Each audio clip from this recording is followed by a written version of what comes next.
Hello, all my blessed brothers and sisters.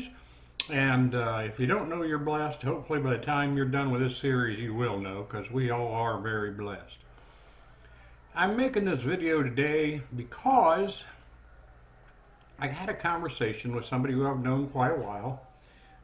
They probably have been an active Christian longer than I have, but they have some different philosophies than I have when it comes to the need to keep following the law or the Ten Commandments, and the believing that it is all finished, and the gospel of grace that was given to us so caringly and lovingly by our Father.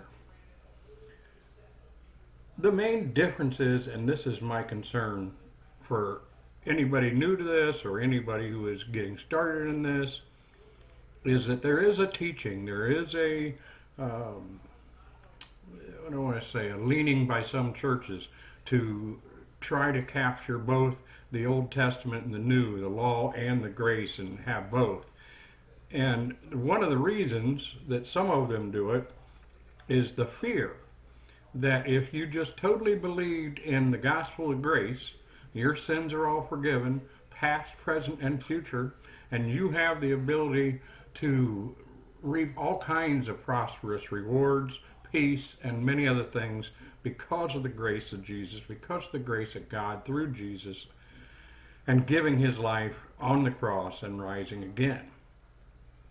Some people, some churches are afraid that if you fully believe in the gospel of grace, that you're just going to go out and sin like crazy, because what does it matter? You've got the gospel of grace. Well, I'm going to tell you right now, and I may have mentioned this earlier, but it obviously bears repeating and needs to be done now. That is not my experience with it. And I venture to guess if you give it 100% effort, it will not be your experience either. When you fully accept the grace of the gospel, when you fully accept the grace that was given to you by Jesus, you are not going to go out and sin more.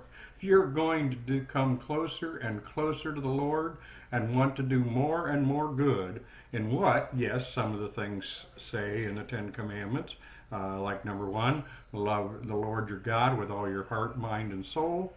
Basically is saying, don't have any false idols. Don't have anything you worship more than the Lord. And love your brother as you love yourself. Those were two of the ones. Well, that's just easy. There's no effort at all needed. When you really truly are believing in and living in grace, you can't help but do those two things. I'm just bawling with them all the time, and I think you could even do more. I know you can do more. And this brings me, I think, to the second point that I want to make sure you get, and I know I've mentioned it before, but I think it's very important. If you're not experiencing complete prosperity and peace, or at least headed solidly in that direction, then I think you're still missing some things.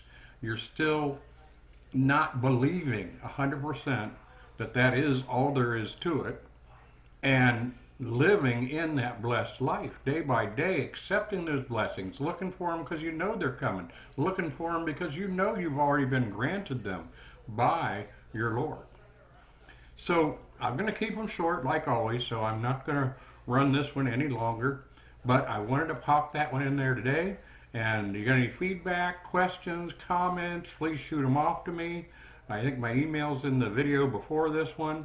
If you have suggestions on what you'd like to hear on some of these courses, some of these lessons, feel free to reach out and let me know that as well. And I hope that you are having a tremendously blessed day, week, month, life. Let's go out and give